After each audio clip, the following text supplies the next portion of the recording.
The Strait of Hormuz, a narrow corridor through which a significant share of the world oil flows, has once again become a global pressure point. What should have been a moment of de-escalation is instead revealing a deeper standoff, where ceasefire exists on paper, but confrontation continues at sea. Good day and welcome to yet another analysis. Today we turn our focus to the world's most critical maritime choke point, the Strait of Hormuz, where the threat of global economic paralysis is colliding with high-stake military brinkmanship. We are looking at a waterway that holds the global economy hostage, and right now the gates are firmly shut. Do well to like and subscribe. Let's dive into the details. The standoff between the United States and Iran has crossed a dangerous new threshold. Tehran has officially declared that the Strait of Hormuz will remain closed to transit as long as the United States naval blockade is in effect. This is not an empty threat. Iran has already seized two vessels attempting to navigate the contested waters. On the other side of the ledger, U.S. Central Command CENTCOM reports it has redirected 31 vessels as part of its overreaching blockade strategy. In a bid to de-escalate, Donald Trump has announced an extension to a current ceasefire designed to carve out diplomatic breathing room for peace talks. Now, the strategic maneuvers here are complex and highly volatile. Iran's strategy relies on weaponizing geography. By choking off the strait, Iran establishes ultimate leverage, signaling to Washington that any attempt to squeeze Iran military will result in global economic pain. While Iran has conditionally welcomed peace talks, they flatly reject the legitimacy of any ceasefire, while the U.S. Navy detects maritime traffic at their doorstep. Iran Parliamentary Speaker Mohammed Bagher Ghalibaf summarized Tehran's posture with blunt precision. The ceasefire is entirely meaningless if it is continuously violated by naval actions.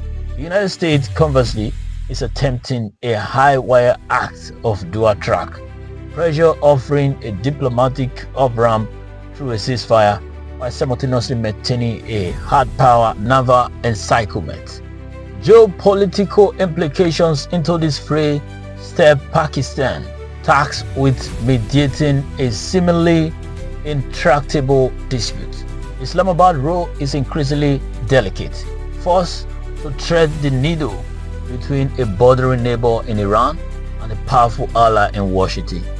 This mediation highlights the shifting architecture of Middle East diplomacy, relying on regional actors rather than traditional Western intermediaries. Yet, the stability of the entire Gulf remains on the knife edge, with heavily armed navies operating in close quarters and risks of a miscalculation turning a blockade into a hot war is extraordinarily high.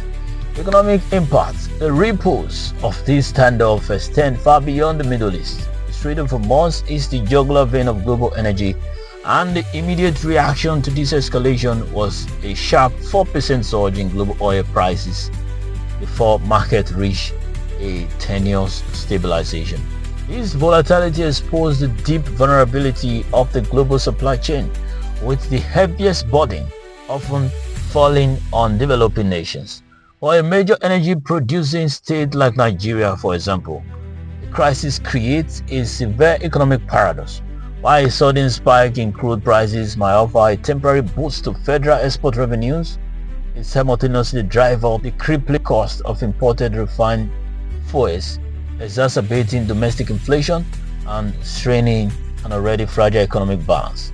A geopolitical standoff in the Gulf translates directly to economic turbulence in the global south. This brings us to the profound contradiction at the heart of this crisis. The illusion of a ceasefire coexists with active, aggressive military pressure, and the truth truly exists when commercial ships are actively being seized and dozens of vessels are forcibly rejected by opposing military forces. What we are witnessing is not a genuine de-escalation, but rather a heavily armed strategic pause. Both Washington and Tehran are utilizing this diplomatic window not necessarily to find a lasting peace, but to fortify their tactical positioning and test the other side's resolve. The blockade at the Strait of Hormuz reveals a harsh reality about modern global conflict. The traditional clear-cut line between war and peace has been erased. Today's battlegrounds are defined by economic chokeholds, rosy mediations, and weaponized transit routes, where the localized naval standoff can dictate the economic survival of nations continent-away. If you found this breakdown insightful, make sure you follow and subscribe to Global Brief NG for clear, fact-driven analysis on the stories shaping our world. Now here is the question that matters. Is this a genuine move towards peace or just a strategic pause before the next escalation? Drop your thoughts in the comments. Let's get the conversation going. Thank you for joining me on this analysis. I'll see you in the next one.